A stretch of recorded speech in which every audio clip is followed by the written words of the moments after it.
folks, it's Friday.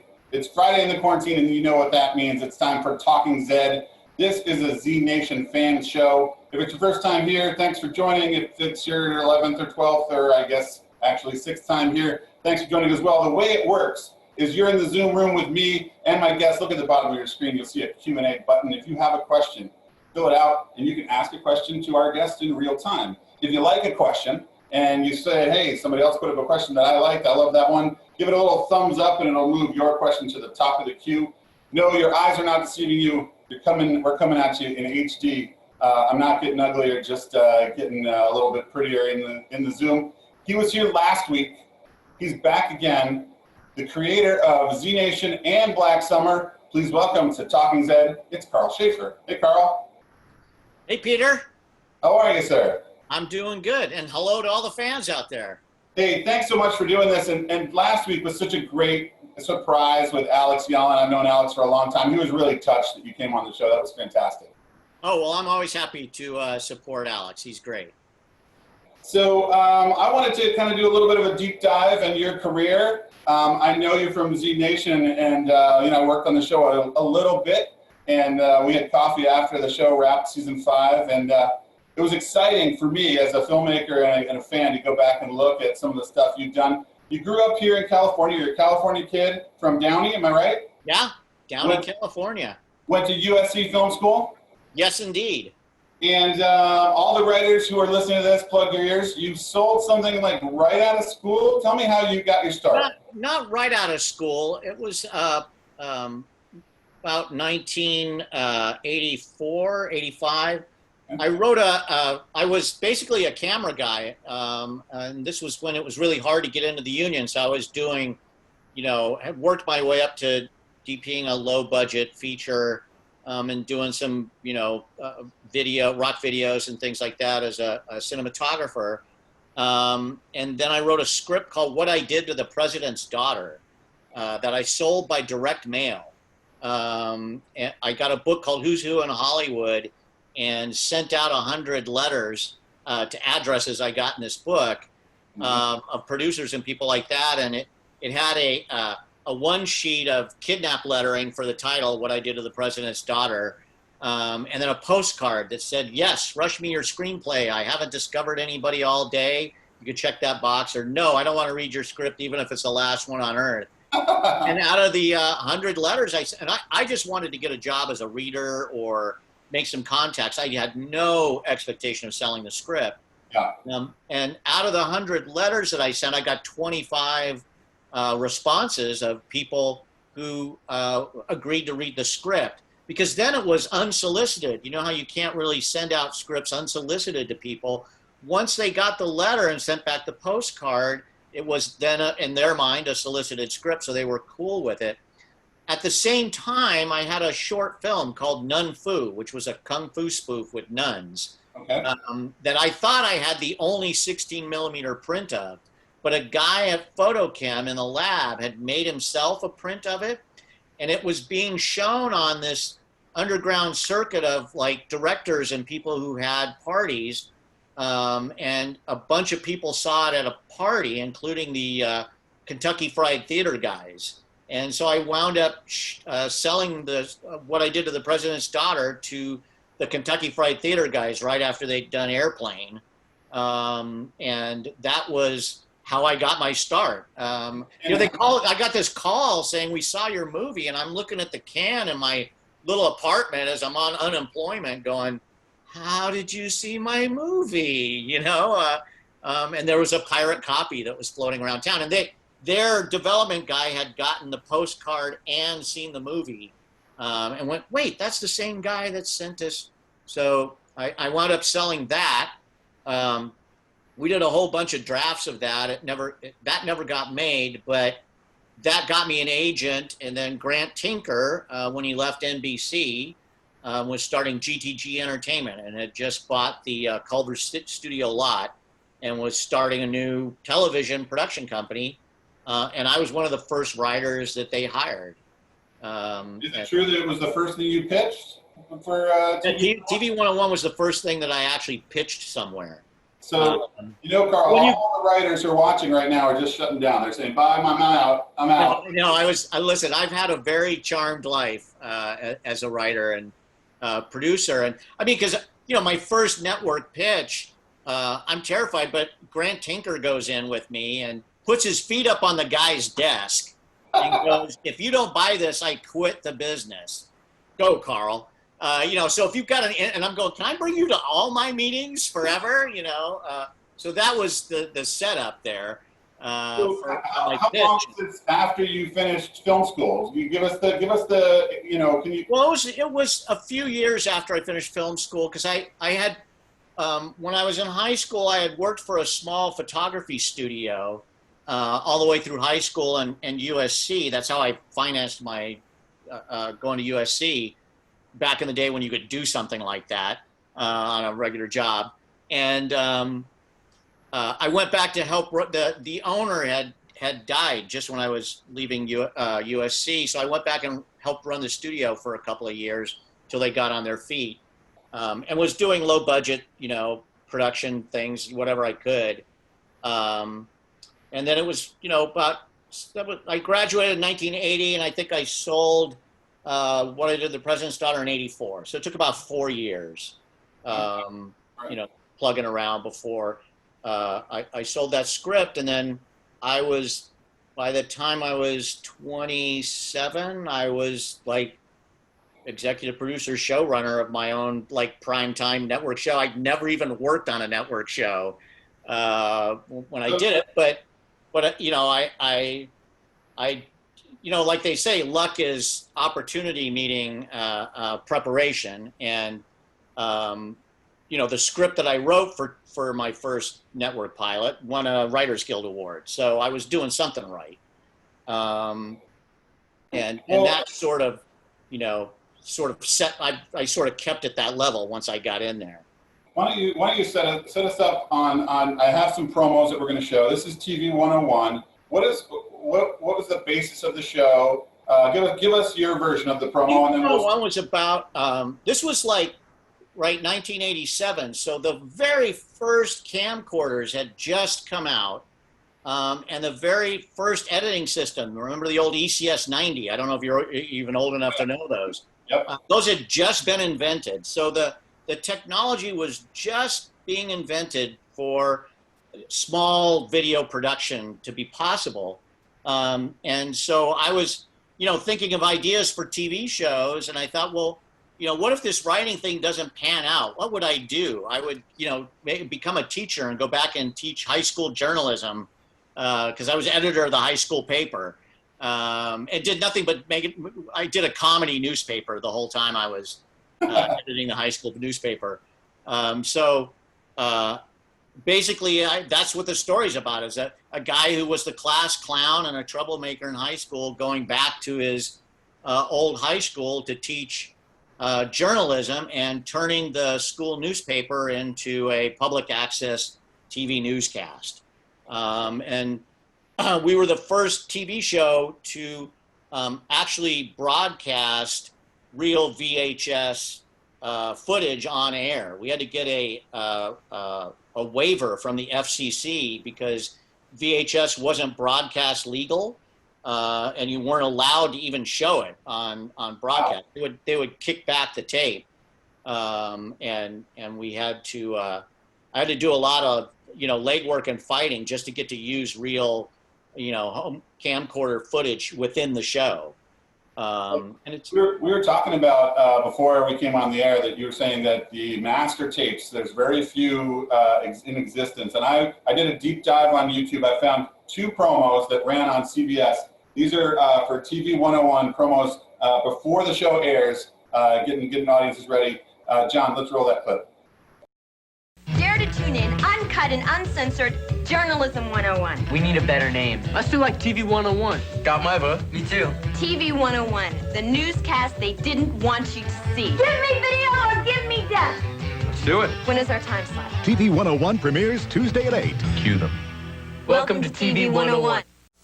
Well, what's with the video rig? We're going to be doing something a little different. What class is this? TV 101? We get to be on TV? So when do we start? Tuesday on CBS.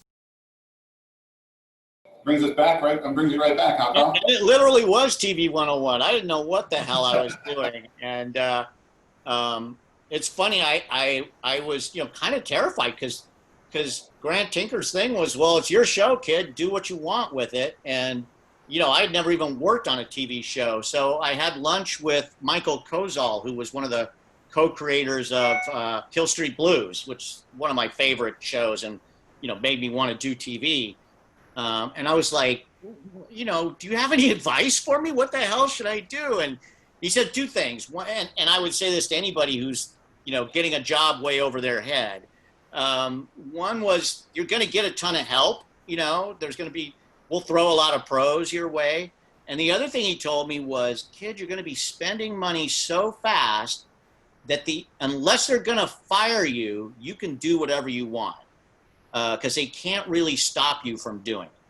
And so as long as you're willing to get fired, you can push it up to that. Now back off before you get fired, but act like you're willing to do that and you'll get away with almost anything. And I've sort of stuck to that, those two principles of getting a lot of help and, knowing that unless they're going to start typing, that's why writers have so much power in television. Is just the pace and the speed of it doesn't really allow people to mess with you too much, really, unless you let them. And, if you let them get inside your head and start pushing you around, then that they will definitely, fill any vacuum that you leave. Sure. And the other thing that struck me about the cast of this, your first show and some amazing young talent, some folks that are still kind of, doing stuff to this day. How did that cast come about? What can you remember from that process? It was really interesting. We did a lot of casting in LA and didn't find anybody, really. The one person we found from LA was Stuart Gordon, the young man who's actually handicapped in a wheelchair and was it was not an actor at all. It was just a kid in high school in a wheelchair. We cast him out of LA, and everybody else came, and most of the LA kid actors were sitcom actors and, very broad comedic actory kids, seemed like actors. And we went back to New York and did a casting session with young, mostly Broadway theater actors. And almost all the cast came out of one big long session in New York. Matt LeBlanc, Terry Polo, Alex Desert, who went on to do stuff. Stacey Dash was added a little later she was from Los Angeles. But most of the cast were theater kids doing their first thing. And then we had one kid on tape from Chicago who played Vance Checker. Oh my goodness, his name just flew out of my head. And he's actually been a good friend. And we cast him, and then he said, no, I don't want to do it. He was super political, and he was going to go and teach school down in Nicaragua at the time with the Sandinistas. Wow.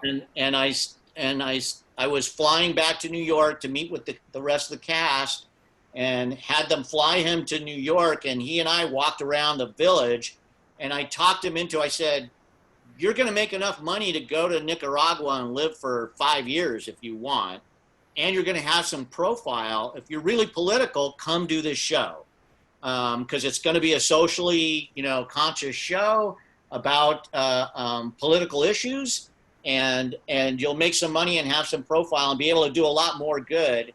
And it was basically the only thing he did on television was TV 101, and then he went and taught school in Chicago and formed the Looking Glass Theater Company with one of the guys from Friends, one of the actors from Friends who he met through, I think, oh my goodness, their names are flying out of my head here, but Matt LeBlanc. Yeah. So, I'm being told by the microphone in my ear that it was Andrew White is the name. Andrew White, correct. Thank you so much. Yes. Went on to do a ton of theater in Chicago as, part of the Looking Glass Theater Company. Well, I'm going to get you off the hook there. I have the opening credits from, I think it's the first episode, and I'd love to play those for you now, Karl. Sure. It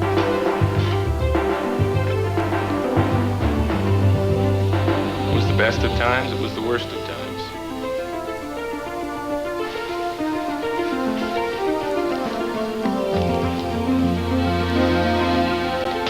Hi, welcome to high school.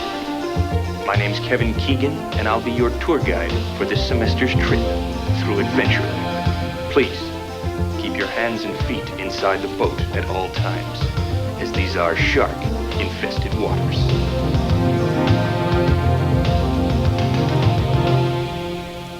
Just don't blow it, Keegan.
Karl, I should have played that one first. I know. I apologize.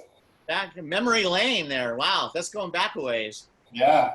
Obviously, Matt LeBlanc went on to do a couple things that maybe people might have seen. I just He's a great guy. He's exactly like that character too. I mean, he's such a nice, down-to-earth, funny, and super funny. He was, everybody loved writing for him because he knew exactly where the joke was. Yeah. And would just land it perfectly every time. Just playing that kind of hunky, dopey guy, and you see him on when he did episodes here, just a couple years ago on HBO, and it was hilarious. He's still the same, totally the same guy. I love that. I love too that he's Matthew LeBlanc. Exactly. The only thing he'd done before the show was he was this hunky kid in a Heinz ketchup commercial. And he's eating a hamburger while two girls are looking at him drooling, and the ketchup runs out of the hamburger onto his white shirt. That was, he didn't even have a line or anything. But he was great. Well, I'm hoping that he goes on to good things. Yeah, exactly. Yeah. Exactly. Okay, so the next big thing that you did was a show called Erie, Indiana, which has a bit of a cult following online. And could you set us up a little bit about where this was in the place of television? It predates X-Files, right? Because it has an X-Files vibe to it. Talk a little bit about the landscape of TV when this show came out. It's actually the same season as the X-Files started. Okay. Or X-Files started one season later because, oddly enough, I grew up in Downey, and Chris Carter lived on my paper route. He grew up in my neighborhood. We'd never met, didn't know each other, but when he was doing X-Files and I was doing Erie, Indiana, our agencies hooked us up. They were hoping we would come up with a show or something together, and we had lunch with our agents, and we got to talking, and we realized, like, wait a minute, you lived in Bellflower. I used to deliver papers to your house. And the agents were sitting there going, all right, so you're doing X-Files, you're doing Erie, Indiana. What was in the water where you guys grew up, But it was true. Our neighborhood was where they built the Apollo spacecraft. And it was also like home. It was a very Latino working class gang neighborhood as well. So it was like rocket scientists and gang members living cheek by jowl in this neighborhood. and it was just a crazy place to grow up. We had, lots of serial killers by the time we were in high school. It was a very crazy environment. And I think really influenced both of us and how we wrote and the way we approached the world. Well, I think I've learned my lesson this time. We're going to start with the credits for Erie, Indiana. This is, I think, all right, here we go. Credit sequence I found online. John, roll it. It's the same guy who did the credits for both shows.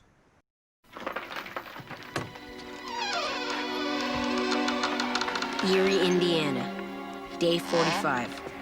I knew my hometown was going to be different from where I grew up in New Jersey. But this is ridiculous. Nobody believes me. But Erie is the center of weirdness for the entire planet. Item. A guy that looks suspiciously like Elvis lives on my paper route.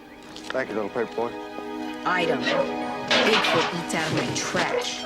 Item. A bizarre housewife cult in town has been sealing up their kids in giant rubber kitchenware so they don't age. And now, just when I thought things couldn't get any worse, I discovered that in Erie, even man's best friend is up to no good. When I try to tell this to my family, they just think I'm weird. Better weird than dead.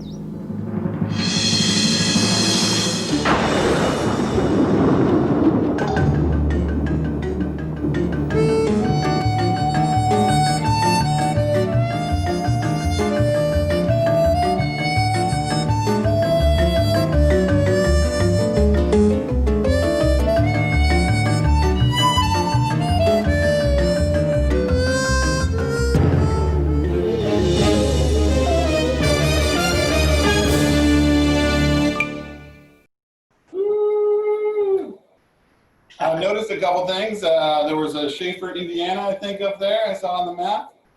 There's all kinds of, that show is nothing but Easter eggs. The entire show. I have one question. I grew up in New Jersey. You are a California kid. What's the deal with New Jersey as a strange place? Is that sort of the go-to?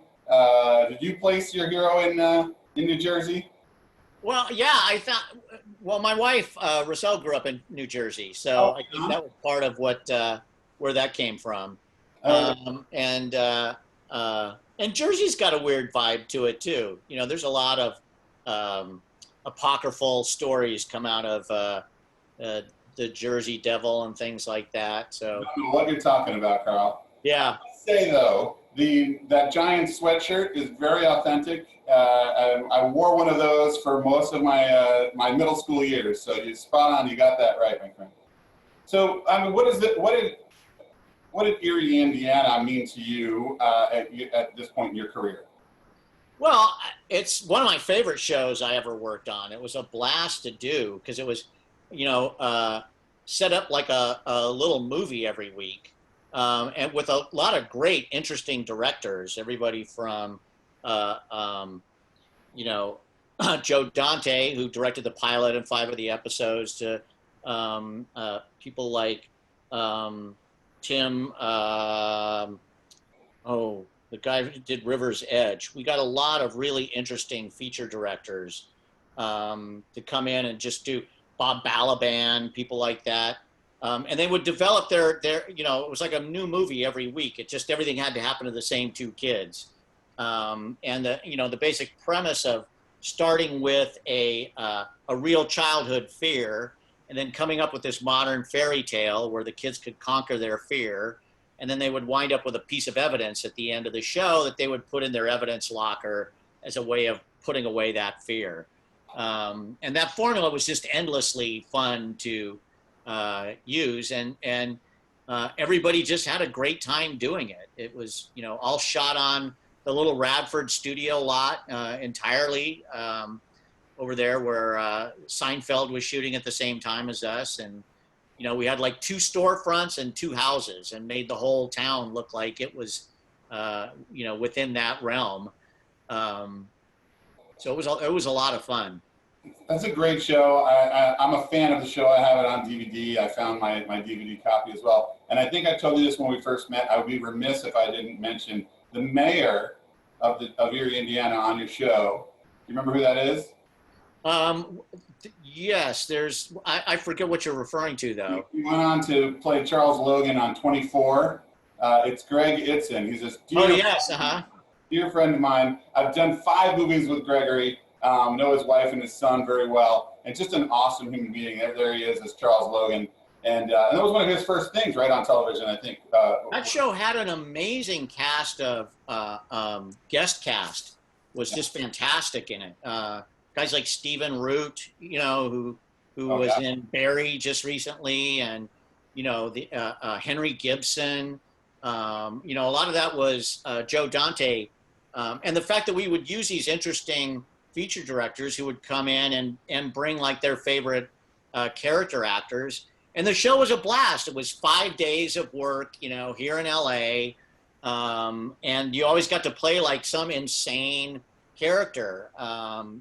We got actors like Paul Sands and, just a ton of really interesting, amazing people. Well, hey, we're right about at the halfway point of the show, and I always like to make sure that I plug our next guest. But we are going to be off for a couple weeks, and when we come back, we actually are putting our next guest in the hands of you, the viewer.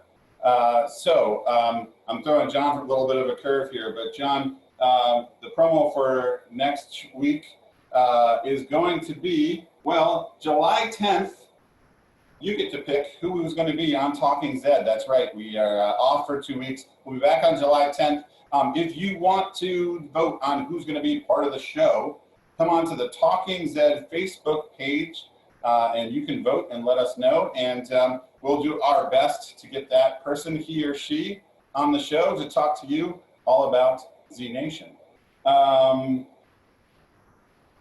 If you're new to the show, here's how it works. On the bottom on your screen, there's a Q&A button. And if you'd like to ask a question to Mr. Schaefer while we are chatting away, just write a question. It'll pop up. And if we've got time in the show, maybe we might just ask a question to him. If you like a question from somebody else, put a thumbs up and move to the top of the queue. I do have a question from Angel, and he asked, what was the inspiration for Z Nation? Well, Z Nation was brought to me by the co-creator Craig Angler, who was an executive at Sci-Fi at the time. And Sci-Fi had done with the Asylum one of their kind of low-budget, schlocky zombie movies that was doing a good rating. No matter like how many times they ran it, it would do a good rating. So he pitched them. When he was an executive, that they should do a low-budget zombie series, and came up with the idea of, it should be the kind of the anti-Walking Dead, where the Walking Dead kind of would go to the prison and stay there for the whole season. His pitch was to do a show that was on the road, a zombie show on the road that had a sense of hope instead of being so bleak and dark, and maybe also had some humor to it. And Sci-Fi then came to me, and I sort of, with Craig, co-created the show and came up with the characters like Murphy, the fact that there was a guy who'd been bitten that had survived and that his blood would be possible antidote, and that they had to get him, the adventure was going to be getting him across the country during the zombie apocalypse. And then the weird humor of it all was sort of what I brought to it, coming off of Erie, Indiana, and shows like that. So that was the sort of impetus to it, was like whatever The Walking Dead did, we would do the opposite. Kind of our marching orders.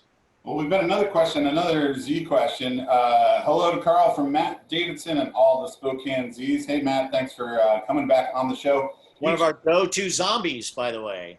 Yes, Matt, he said he was in every season, multiple times. He's talking about it. We killed him so many different ways and in so many different outfits. He was fantastic. He's a great actor. Well, Matt said you told me way back in season 1 that you had an outline of several seasons in your head. How closely did seasons 1 through 5 end up sticking to your original plan? when I pitched the show for Sci-Fi, I had to come up with kind of a loose outline of the first 5 seasons, just to prove that there was, and those 5 seasons kind of got crushed into the first 3 seasons, and so that arc was kind of the first 3 seasons, and then season 4 and 5, we sort of diverged. We actually got to Zona in season 4 and to Numerica, getting to Numerica in season 5 and adding the talkers. So yeah, the first 3 seasons were basically what I had mapped out originally to pitch. Was getting to the point where Murphy would have to decide, was he going to save the humans or was he going to save the zombies? And that was kind of the end of season 3. So we talked about Erie, Indiana, and you started to get a reputation, I would suppose, as a guy who can do these type of supernatural shows. And there was another show that I was so excited to see that you were a creator of, because I watched this show. I'm a big hockey guy, and D.B. Sweeney is a hockey guy. I see him with staples on the glass every time I'm at a game, and I know that world a little bit. And of course, Topic and The Cutting Edge is where he kind of made his name. And talk to us a little bit about Strange Luck and how that show came about. Strange Luck was a show that I pitched that was kind of based on some of my personal experiences. Just weird stuff seems to always happen to me, or did at the time. And it was about the luckiest guy in the world who crazy stuff happens to everywhere he goes all the time. And you know, the jumping off point for it was a photograph I had seen of the aftermath of a plane crash. And the only survivor of the plane crash, there was one seat of the plane sitting amongst all of this burning wreckage on the tarmac with a baby still strapped in it that was alive, and it was the one survivor. And so that my premise was, what if that kid was just the luckiest person in the world and grew up to always be in the right place at the wrong time, and became a photojournalist, going back to my sort of journalism roots. And that was sort of the premise, you know. And it's so funny because, like, originally when we were developing at the network, it was like, well, he needs a computer that tells him where things are going to happen, or it's, you know, they wanted a big mythology behind it. I kept saying, no, he's just, somebody's got to be the luckiest guy, just statistically speaking. It's him. Shit just happens to him. And that was basically the premise going forward. Well, here's a great show, a lot of fun. Here's a promo for Strange Luck from 1996. John, roll the clip. Friday, catch the show that's like nothing else on television. People magazine calls Strange Luck one of the most unique and inventive new series since The X-Files. No, don't stop! D.B. Sweeney has a charm that draws you in. No matter what I do, things happen. Don't miss Strange Luck, Friday at 8, 7 Central. So how did you end up with D.B. Sweeney as your lead? Do you remember that process?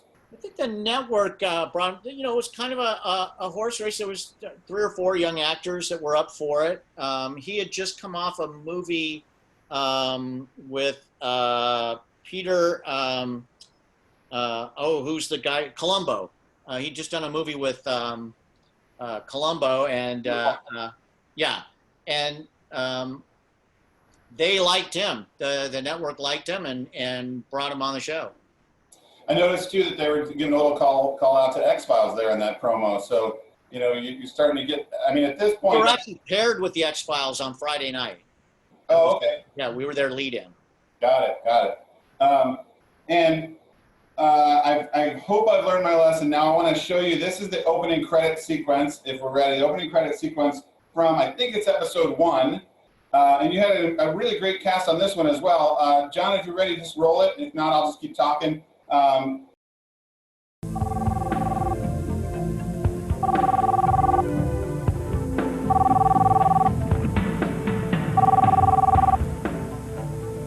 This better be good.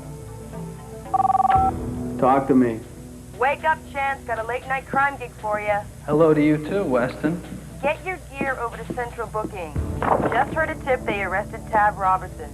The congressman? Mr. Right-Wing himself. Seems his traditional family values include late-night car trips with underage girls. Shocking, huh? What am I now, paparazzi? No, you're broke. So, unless you want to sell your camera to pay your rent, I suggest you get a picture the Chronicle can run on page 1. Don't forget, you owe me big time. Oh, yeah? What do I owe you? Just get me the picture. And one more thing. What's that? Don't get sidetracked.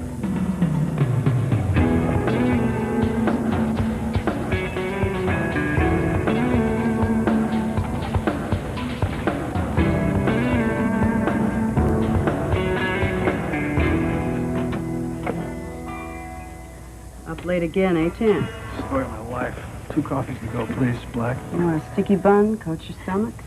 Not tonight. Gotta travel light. So again, you have a fantastic cast. Art LaFleur I've worked with before, Francis Fisher. I mean, these are fantastic folks. What did this show mean to you at this point in your career?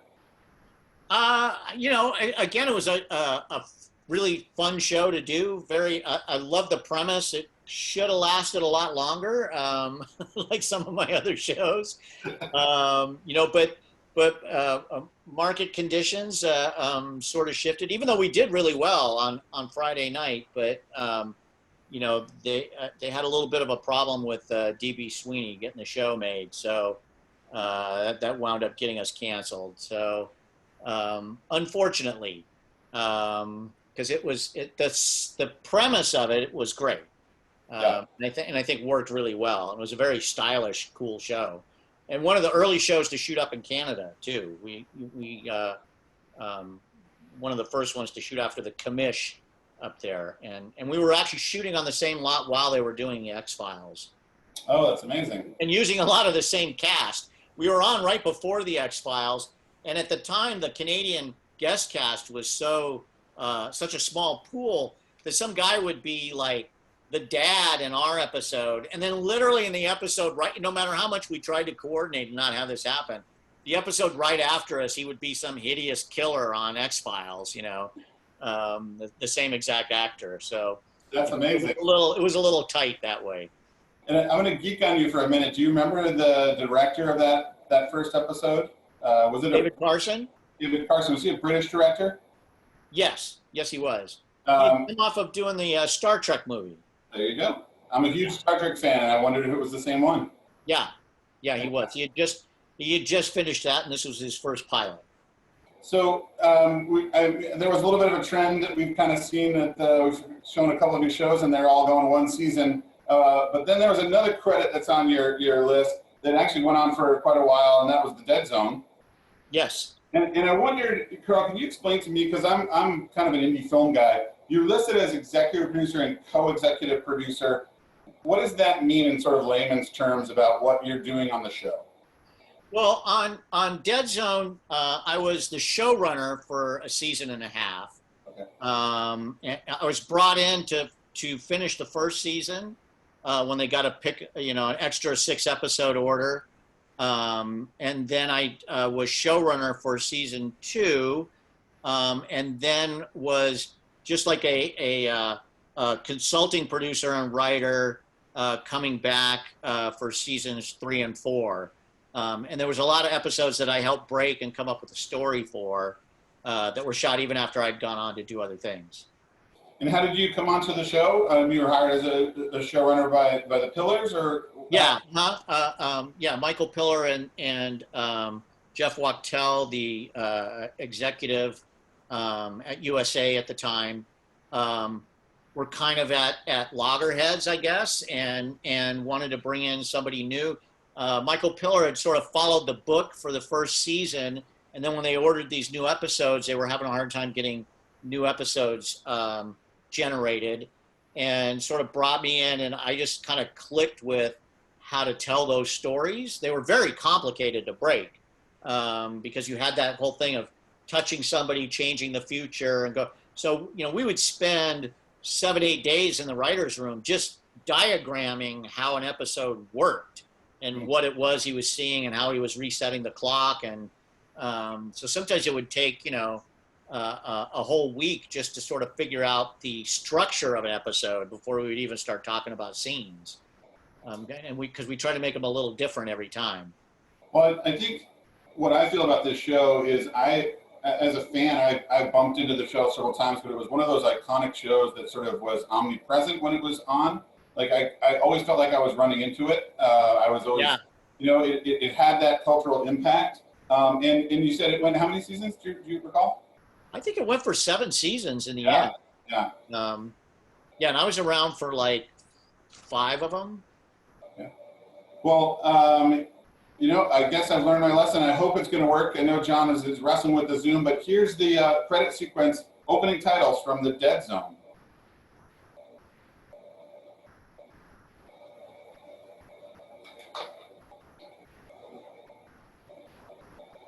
Well, more strange luck.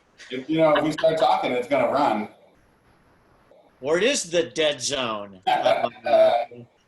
We're in the Dead Zone. All right, so Anthony Michael Hall, of course, starred on the show. And really great guy, great actor. He was. We worked him hard on that show.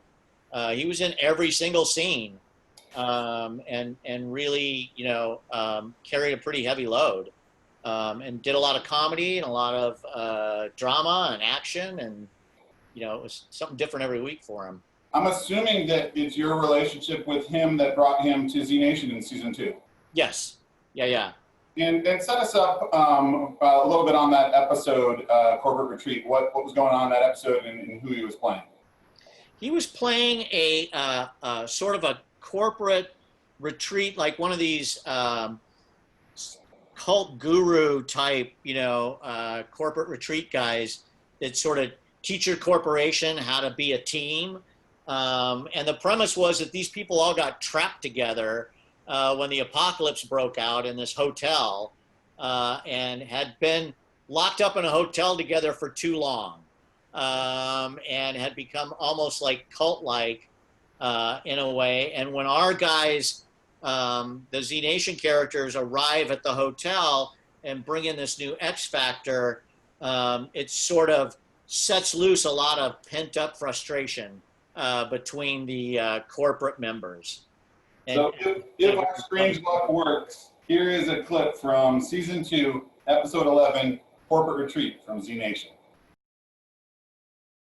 Anybody in there? You think it's deserted? Give me that. Anytime, no morphine! All right, I'll give it a shot.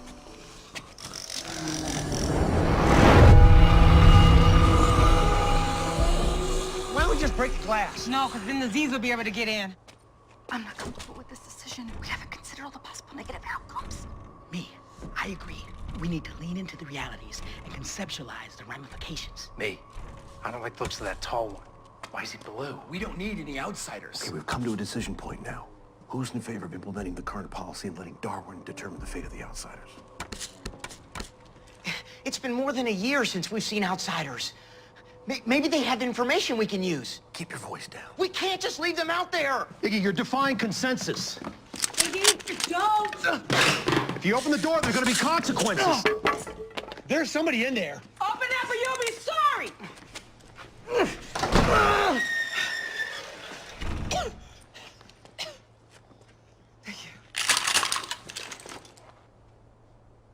Welcome. Such a great episode. I love that talking stick being like 8 feet tall. That's amazing. Another funny thing about that is Justin Shankro from Erie, Indiana, is the guy who goes and opens the door. Really? Yes, that's him. Oh, that's awesome. Yeah, so it was like old home week on that episode of Z Nation. That's fantastic. Karl, if someone's watching and they're an aspiring writer for television, you've also wrote, and let me see if I get all your credits. You wrote on Monk, Small Shots, Eureka, and Ghost Whisperer. Yes. What can you tell folks about what they need to do to be successful in the television business? Well, I mean, I think first off, you need a flexible mind, particularly if you're going to work on somebody else's show. And you need to have good writing chops and be fast and quick and be prepared to rewrite a lot because that happens in television for a whole lot of reasons that have nothing to do with whether or not what you wrote is good or bad. A lot of the rewriting has to do with just physical production needs and having to change it to, lean into what you can do as opposed to what you find out you can't do. The difference between television and features is in features you can create the world, bend the world to fit your script, and in television you're bending your script to fit the world that you're producing in order to get it done. And just write what you like and what you want to do, and don't try and don't write for what you think the market is going to be. Try. I mean, you can do that to a certain extent if you think of it as a Venn diagram. There's the circle of ideas that you like and the circle of things that are commercial, and find where those two circles intersect and write your things you want to do that are also commercial in a way, and be true to yourself and network a lot, and take any job you can do to that's writing oriented or production oriented. It's good to have good production chops, help a lot, and particularly as a television writer. And not be too pure about what you want to be. The idea of being just a TV writer these days, or just a movie writer, is kind of doesn't really work anymore, And the fact that if I was starting today, you don't need to wait for permission to make a TV show. You can make a great TV show with a cell phone. I would get a bunch of credit cards to Kite, and my 3 funniest friends to be in it, and my and 2 other funny friends that aren't actors that want to write on it and work on it and make something that you guys think is funny and put it up on YouTube. And if you're really good, you'll find work. You'll find your way to it. There's enough ways into the business now, and you don't really need to wait for permission to get things done. A question just popped up. I think I know the answer from what you just said, but one of our guests asked, how does it feel when you put your heart and soul, heart and mind into an episode, then you have a guest director not do what you had in mind? Well, because I've always been an EP or the creator of the show, generally the directors do what I want, because I'm standing there and tell them what to do. And I think you just have to chalk it up to having that flexible mind and knowing that you're going to roll off of that and on to the next. And again, do your own stuff and put it up. Sure, take a job, sell a script, have the director totally screw it up. Take that money and go make your own darn show, and put it on YouTube, and you'll eventually find an audience. My favorite story in the business is It's Always Sunny in Philadelphia, and what those guys did. Yeah. And I think those kinds of things, find their way on the air now. In the same way that I used technology to sell my first script without an agent, by just writing the script and getting it out there. It's like, always do something. Don't, make something. Go make a short film. Make a 5-minute webisodes. Hurry up and make something for Quibi before it's gone. If it's not gone already, whatever happened to Quibi? I don't. Yeah. Are they even still there? But don't. If you want to be in the film and television business, there's no excuse for not making stuff now.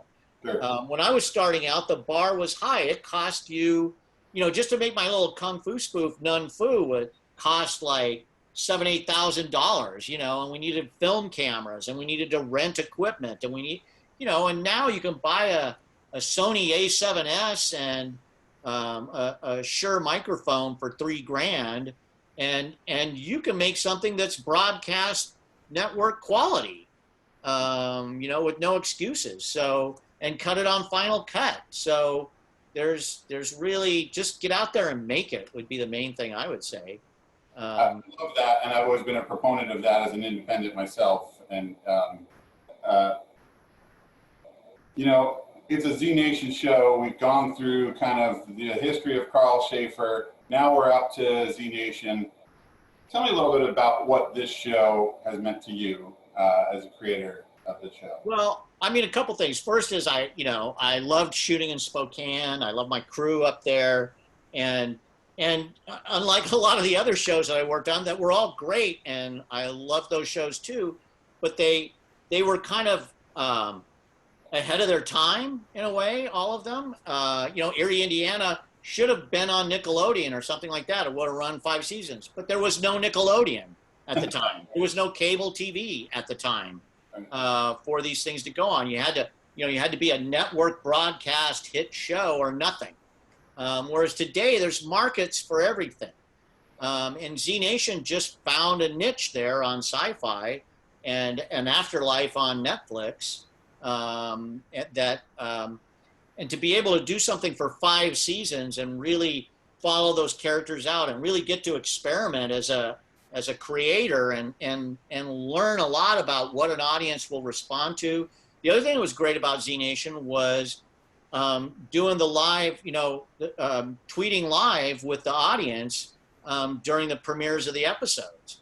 And it was fascinating to just watch in real time how people were reacting to the show and seeing when people are crying over killing a zombie, and everybody's tweeting about how they're in tears, and you're getting to see that, as well as just messing with the audience, and just ruthlessly teasing them as we're tweeting, and figuring out how they responded to stuff and really having that kind of interactive relationship with the audience that was sort of impossible before that. And it was fascinating to see how you could evolve and change the show and what worked and what didn't, and have time to play these characters out and, see how different they are when I go back and look at, episode 1, and you look at somebody like, Keith Allen's portrayal of Murphy, and how different he is in the pilot from where he ends up at the end of the series, and even all the colors he went through as we were shooting it.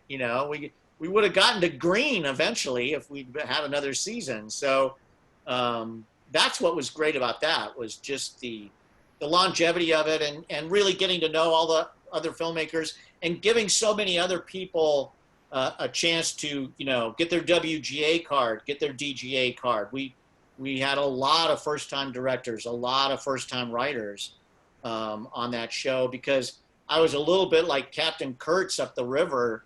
We were shooting in Spokane, so nobody would come visit us or give us, hardly even any notes or anything, because they were just shocked we could make it for what we were making it for. They figured, don't mess with those guys. Let them they're finishing. Just let them finish.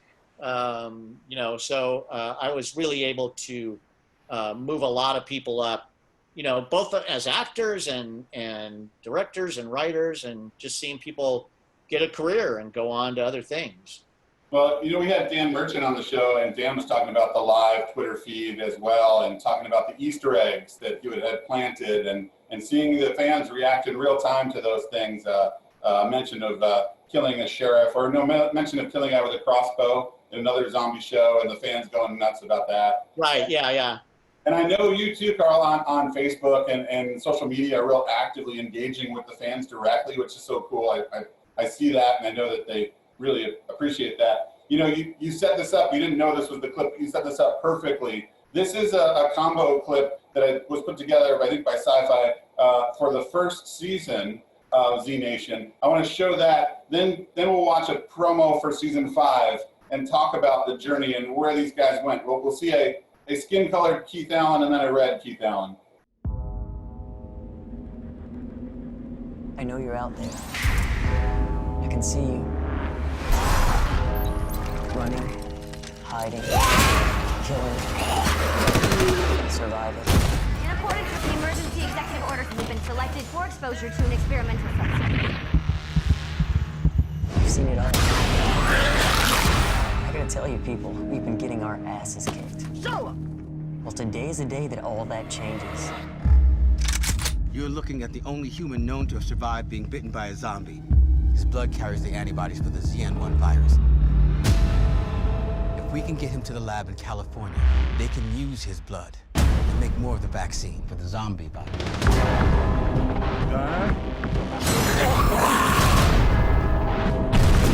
This guy's been over mine.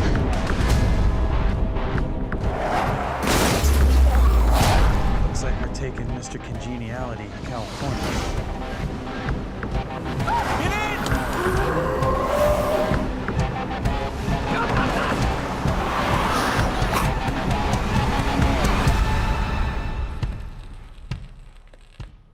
Here's a little something for all you out there with 3,000 miles of bad road between you and home. You and I are gonna clear the building. Let's do this. Behind you. Brutal. I know where you can fill up. A place called Jersey Devil Refinery. Come on, fresh meat.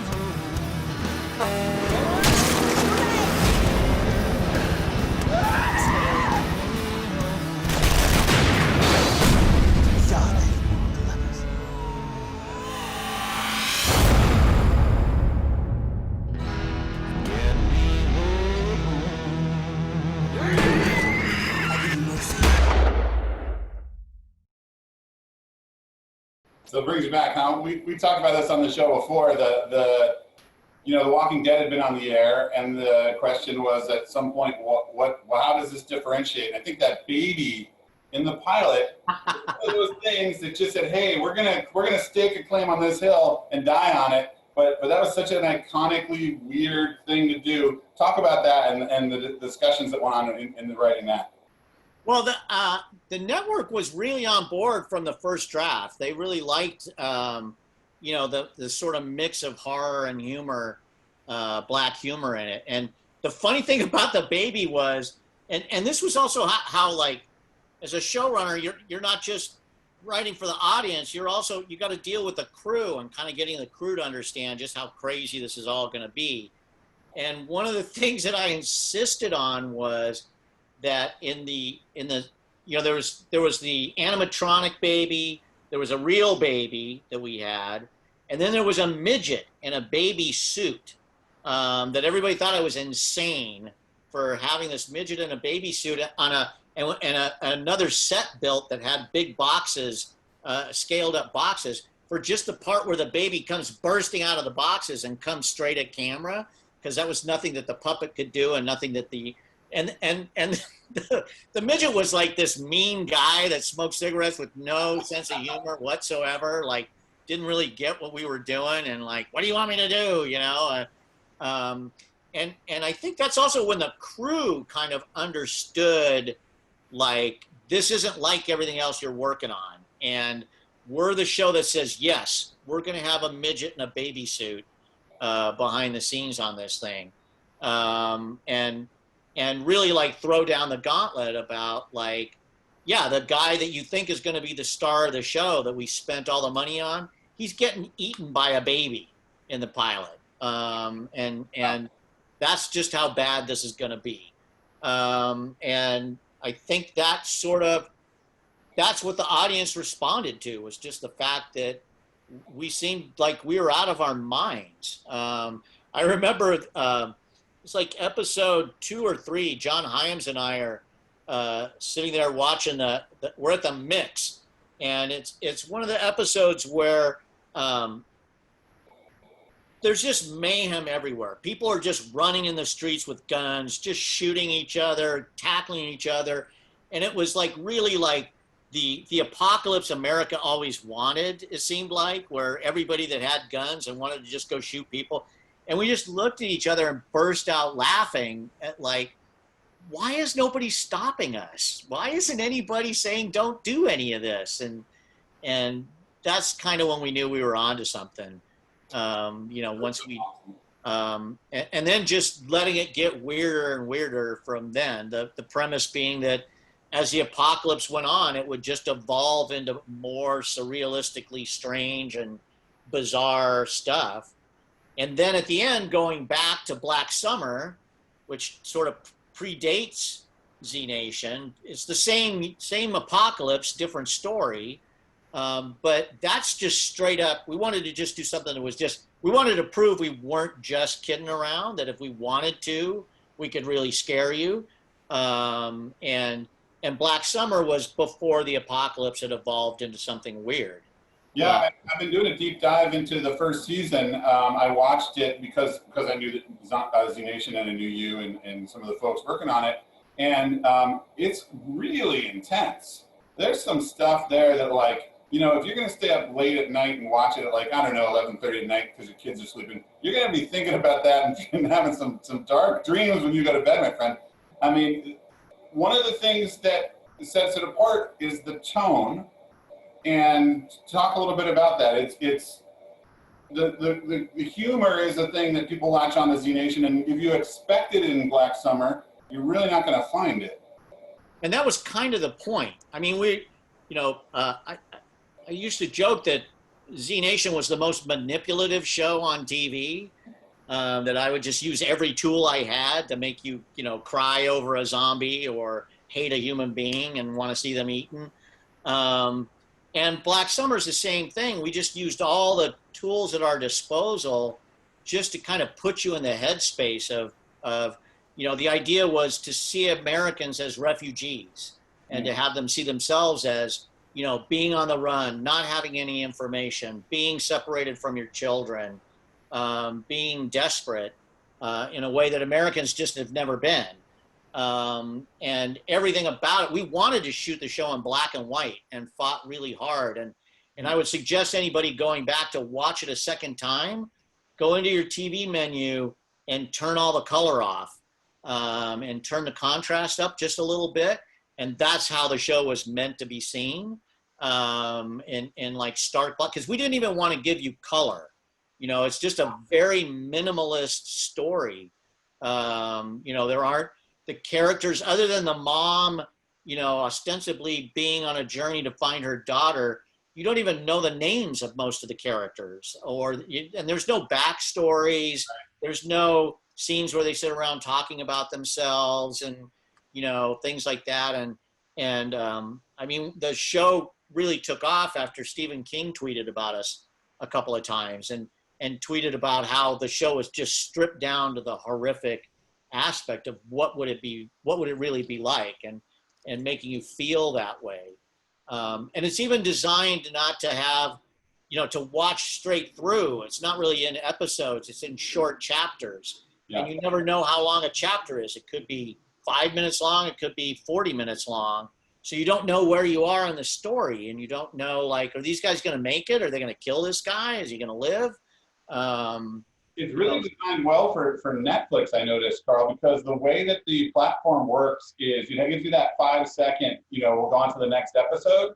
So when you finish an episode, it skips the intro and just pops up the titles, and it's almost like you could watch it as one full episode. Well, and it was designed to do that. They were really happy to experiment that way, and actually did some programming so that it would have a shorter gap in between. And we even do stuff, we used to thought a lot about game theory and how slot machines work and things like that. And the risk reward, quotient. And like in the finale, each chapter is separated by a little bit of black and a title card. We even did do stuff like, as you're getting into the last 4 or 5 chapters, we start shaving frames of black in between the chapters. So we actually preempt what you're used to.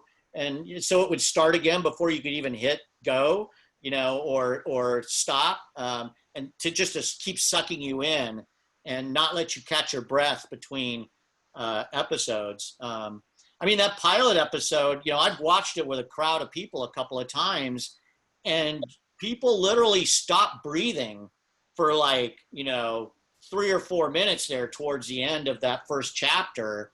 And when the first chapter ends, you can hear everybody go and just like suck in a bunch of oxygen because they've been just like frozen watching, you know. And the thing I love about John Hyam's work and why he was hired for the pilot on Z Nation and what makes him so good as a director and showrunner, you know, for season 2 of Black Summer, and a co-showrunner on season 1, is just the relentless brutality and pace of his work and just sucking you into a sequence and not letting you be distracted and look away, you know, as you're pulled into it. So. Well, we have a clip. I think this is the trailer for Black Summer. Let's look a little bit at the trailer and see what we're talking about.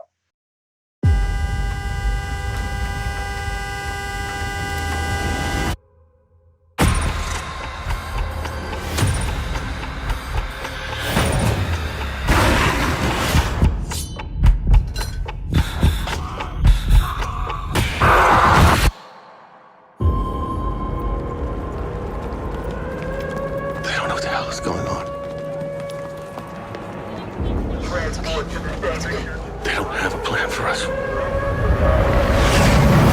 Everything is falling apart.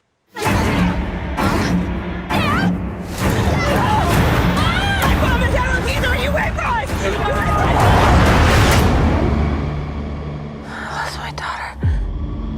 I need to go to the stadium. To get out of here, we gotta make hard decisions.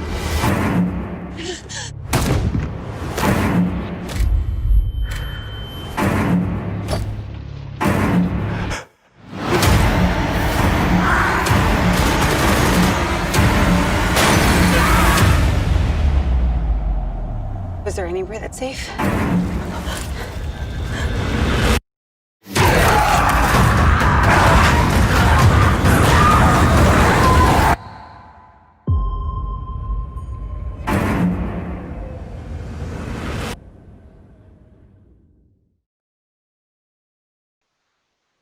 It's super intense. We had a Black Summer fan comment that said they love how you tied the scenes together, showing them all in the end.